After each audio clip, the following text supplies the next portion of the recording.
Putra Wijaya nanti ada sebelah itu. kayaknya ya, tapi belum tahu pasti.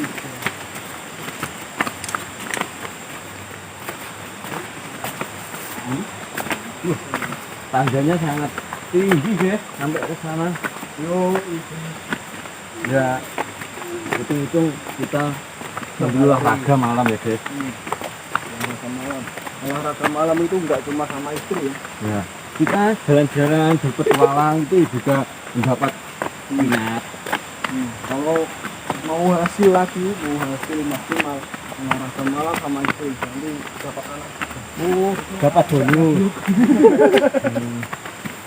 Mungkin yang kerja belum nikah itu mikir olahraganya mungkin tanda Tante. tangan teman. Oh. Kalau udah gitu biasanya bangun tidur ya pagi-pagi itu pasti olahraga untuk meregangkan otot tangan. Oh, meregangkan. Otot yang kaku-kaku itu. Sepertinya ada pengalaman basic itu ya, yang namanya orang tengah muda. Itu katanya Mas Ferdi sih. Oh iya dong.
Oke pemirsa, kami cukupkan petualangan kami di alas Ketonggo Srigati pada malam hari ini ya pemirsa. Kita juga cukup agak melelahkan pada hari ini karena tadi kita naik turun ya. Dan tadi mohon maaf Kang Yanto, kita semua tadi sudah koordinasi untuk mencari juru kuncinya, ternyata beliaunya tidak ada di sini ya. Iya, gimana Kang kira-kira? Ya karena nggak ada ya kita mohon maaf tadi nggak izin ya. Oke.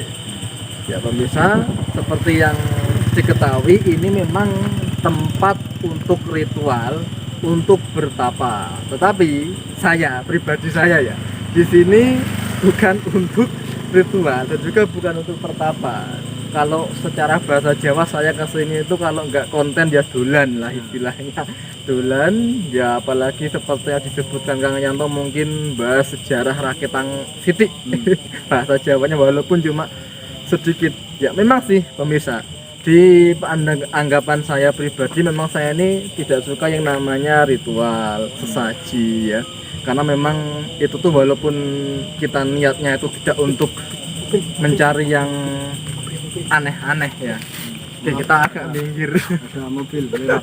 Oke ya. Meskipun niatnya, kalau pemahaman saya, walaupun niatnya itu bukan untuk cari nomor, walaupun bukan untuk minta pesugihan, walaupun bukan untuk undang setan, ya tetap kalau dalam pandangan saya itu sebagai sebuah kemusyrikan, karena meskipun kita tidak minta apa-apa, tapi kalau kita memakai saja dalam pandangan saya itu bisa mengundang kepercayaan kita kepada makhluk astral gitu pemirsa, kepada arwah goib, seolah-olah kita memuja. Tapi nah, bagaimana dari penjelasan Kang Yanto, kira-kira sesaji dan ritual kalau dari segi pandangan Kang Yanto itu seperti apa? Oke, bisa dijelaskan Kang. Ya maaf kalau ini kita beda pendapat sedikit ya Mas. Iya, nggak apa-apa, dianu aja, mungkin aja. Kalau di pandangan saya ya, sebagai orang Jawa ya, sebagai orang Jawa, yang pertama kita itu menggunakan seperti bunga ya, terus menggunakan dupa ya, kadang bahkan apa itu buhur, kadang pakai kemenyan ya. Nah, tetapi itu tadi tergantung dari niat kita. Kalau niat kita ya, kita meniru dari apa itu, kalau saya kan meniru dari Sunan ya, Sunan Kalijaga dulu. Kampus saya pemirsa. Saat beliau mendekati atau saat mau apa itu namanya mendekati para petani ya, itu untuk supaya masuk Islam gitu kan. Saat dia ya pokoknya pas waktu penyebaran Islam ya, kan dia berpikirnya gini, kalau seperti bunga sama dupa itu hanya buat pengharum. Nah, kalau kita apa ini niatnya hanya untuk pengharum, itu sih kalau di pandangan saya atau spiritual kayak aku sebetulnya nggak apa-apa. Ya emang sih kalau di kalangan orang Jawa ya, orang Jawa, kalau orang Jawa itu yang namanya membakar dupa itu selalu disangkut pautkan dengan hal mistis, ya kan, hal mistis.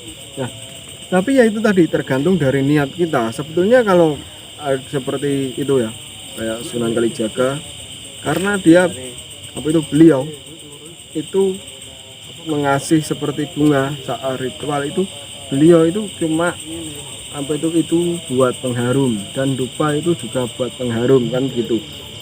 Emang dulu pernah itu seperti sunan-sunan yang lain kan, sunan-sunan yang lain itu bicara sama Sunan Kalijaga, bicara kalau membakar kemenyan itu nggak boleh, membakar apa itu menggunakan bunga itu nggak boleh kan, pernah di situ. Dan beliau Sunan Kalijaga cuma menjawab dengan apa itu, dengan yang dia ketahui, atau dia menjawab dengan apa adanya. Beliau menjawab kalau mereka itu apa itu membawa bunga satu tangkai atau beberapa, atau bahkan membakar dupa, kalau mereka itu cuma apa itu mempercayai atau punya apa itu namanya ya, itu hanya buat pengharum ruangan atau untuk pengharum, sebetulnya nggak apa-apa. Tapi beda lagi, misalnya ya ada beda lagi kan, ada beda kalau kita ngasih sesaji terus ya kan, ada bunga atau ada dupa, tetapi kita meminta ya, meminta terus dia bilang aku cuma bisa ngasih ini, aku meminta ini, nah itu yang salah. Kalau di pandangan saya kayak gitu Mas ya. Iya. Jadi ya itu tergantung dari niat kita sebetulnya itu. Ya pemirsa, itu penjelasan dari spiritual yang selalu mendampingi saya, itu Kang Yanto. Itu penjelasan tentang dupa sama sesaji ya Kang, sama kemenyan. Ya memang kalau memang umpama saya beli kemenyan dengan tujuannya pengharum ruangan itu memang nggak apa-apa ya. Tapi kalau saya beli sesaji kemenyan dengan tujuannya ngusir hantu itu juga agak salah ya. Kalau mengusir sih malah nggak bisa ya. Itu nggak bisa, malah mengundang sebetulnya kan gitu. Emang apa itu kayak dupa itu kita niatkan sebagai pengharum ruangan, tetapi ada sosok-sosok makhluk gaib yang akan datang. Iya. Yang penting kita apa? Nggak meminta. Berarti meskipun kita itu nggak pengen masang saja dengan tujuan mengharap, tetap ada makhluk yang Iya. datang kan? Pasti ada. Enggak itu entah itu satu atau dua pasti ada yang datang. Karena dia mencium itu dan mereka itu seperti itu adalah makanannya kan gitu. Iya. Soalnya apa?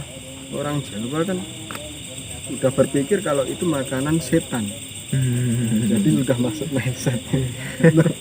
Ya, kalau saya ya pemirsa, saya memang cari aman. Beda dengan Kang Yanto ya spiritual. Kalau aku apa adanya. Kalau beliau ini kan sebagai apa itu penceramah, ya kan. Itu beliau harus menjaga lah, ya kan. Nanti Jaga santri-santrinya itu kan biar gak gini-gini kan Master ya. Iya. Saya Kalau- meluruskan. Kalau aku kan apa adanya. Aku adanya gini ya. Gini yang penting insya Allah aku nggak bakalan menyimpang seperti mencari pesugihan, mencari nomor. Iya. Tuh. Atau masang sajid dengan Nah. niat supaya nggak sial itu juga Nah, termasuk itu, kemusyrikan ya kan? ya itu kemusyrikan kan. Iya. Beliau udah memasang itu sudah mempercayai Ada kalau niatan aku, lain. Nah, itu. Sebenarnya Oke. kalau kita masang saji hanya buat pengharum saat kita meditasi biar Iya. harum, ruangan harum, biar gak bau apa itu kan kadang ada ya kan bau-bau gak enak. Kita kasih bunga, kita kasih apa itu namanya dupa, niat kita buat pengharum supaya kita tenang meditasi. Soalnya gini kan Master, kalau menurut saya ya Iya. kita mendekatkan diri ke yang Maha Esa, Iya. Allah. Itu kita nggak cuma banyak cara, ya kan? Belum minallah. Seperti salah satunya sholat, berdoa, kita akan mendekatkan ke yang di atas. Terus yang ketiga meditasi nggak bisa, ya kan? Karena apa? Allah itu berada di sini, ya kan? Adanya di sini, adanya di hati kita, adanya di keyakinan kita. Ya. Kalau kita meditasi, apa itu niatnya kita mau mendekatkan diri sama yang di atas, mau apa itu namanya,